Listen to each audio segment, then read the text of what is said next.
everyone, and welcome to my new channel for the Hill Valley Subdivision of the Union Pacific Railroad. The Hill Valley Subdivision is a fictitious division that I've come up with to use with my N-scale model railroad. It's loosely inspired by the town of Hill Valley from the Back to the Future film franchise, one of my favorites. It's, as I've said, N-scale. It fills an 11-foot by 13-foot room and has about a 2 1/4 scale mile mainline run. The railroad's been under construction since September of 2021 and still have a lot of work to do, but that's kind of the point of this channel. I had been uploading update videos to my personal YouTube channel showing progress of what I've done and what I've accomplished, mainly for friends and family, and decided that I wanted a YouTube channel specifically for the railroad. So here it is. Along the way, I'll be posting update videos showing my progress, maybe some rail fanning videos showing trains running on the railroad, some operations, some things like that. Maybe not a lot of tutorials. There are a lot of really great model railroading tutorials on YouTube, and I can't do any of this stuff any better than those people can. So probably not a lot of tutorials from me unless I come across something that I just come up with a better or easier way to do things. Then I may share something. So this video is just kind of a quick overview, what the railroad is like, what the state of the railroad is, those sorts of things. So enough of me just rambling in front of this camera here. Let's take a look. The track plan is inspired by a railroad that I have the opportunity to operate on every few months, which is owned by a gentleman named Bob Davis. Bob was kind enough to let me completely rip off a portion of his track plan. And his track plan was in turn inspired by the Virginian and Ohio Railroad, which is a fairly popular, fairly famous model railroad built by a gentleman named Alan McClelland.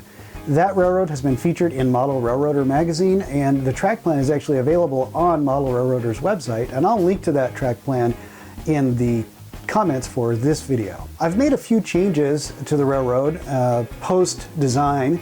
Once I got it built and had friends come operating on it a few times, we discovered there's some things that didn't work quite right or didn't work as well as they could have. So I've added stub tracks or spur tracks here for the cement plant and for the feed mill, as well as I've extended the spur for the fuel depot to include a coal trestle. I recycled this trestle from my old railroad. I didn't really have anywhere to use it on this one, and I like the visual interest of a coal trestle, so I've added that here. I've also added some additional staging, what I call upper staging here.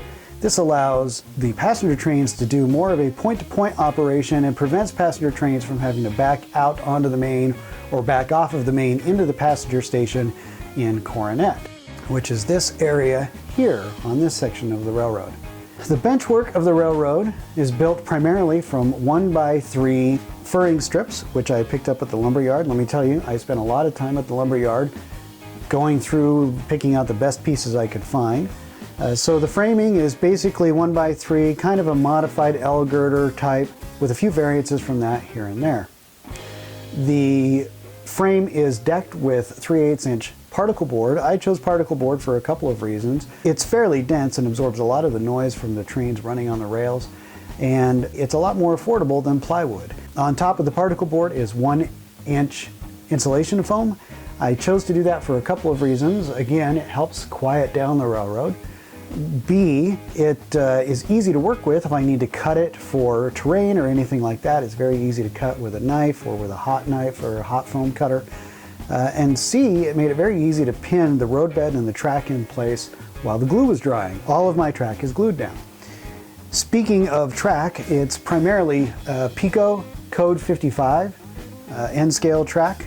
The only exception to that are a few tracks in staging where I recycled some old Atlas Code 80 that I had from my old railroad. All of the turnouts are hand throw on this railroad, no switch machines or anything like that. Everything's within reach. That was one of my goals with this railroad, was to make sure that everything was within easy reach.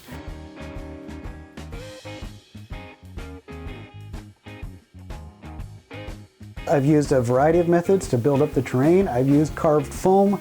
I've used the tried and true hard shell method, basically plaster cloth over crumpled up newspaper. I've used some Sculptamold here and there, and even chicken wire in the big mountain here where the long tunnels are. I needed a way to access the track in those tunnels in case a train derailed or it stalled or any sort of maintenance, track cleaning, anything like that. So I formed the shell of the mountain with some chicken wire and then laid plaster cloth over that and then plastered over that. And that gives me the ability to access the inside of the mountain from beneath the layout.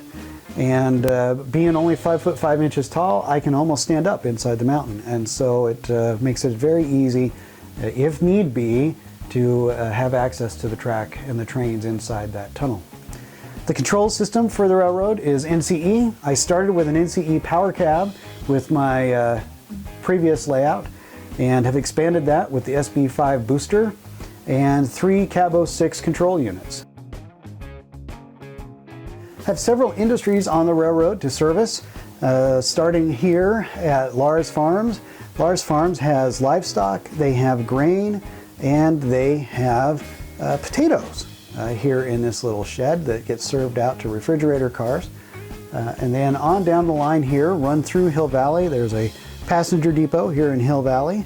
And then beyond the passenger depot, we reach Rogers Brothers, which is a potato processing plant. My dad actually worked for Rogers Brothers when I was a kid, so I wanted to have that on the railroad as kind of a tribute or memorial to my dad.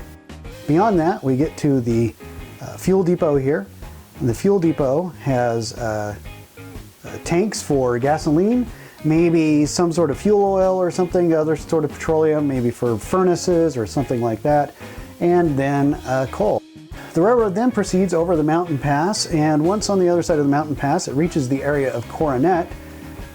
Here at Coronet, we have the feed mill, which receives the grain shipments from Lars Farms and ships empty cars back to the farm for more grain. And they have the cement plant, and the cement plant receives aggregate and hoppers and ships out empty hoppers. In addition, there's this loading platform here at the passenger depot at Coronet for express cars and mail cars. So one of the passenger trains usually has an express car or a mail car at the head end, and those get switched out here when the train makes its passenger stop here. Well, that's about it. As you can see, there's still a lot of work to do on the railroad, and I'll be posting progress update videos as I make that progress. I hope you'll find the channel enjoyable. I hope that maybe you'll learn something from it if that's what you're here for. And leave some comments. Let me know what you'd like to see as far as updates and that sort of thing in the videos. Be sure to like and subscribe. I would appreciate that if it is a brand new channel. And have a great day.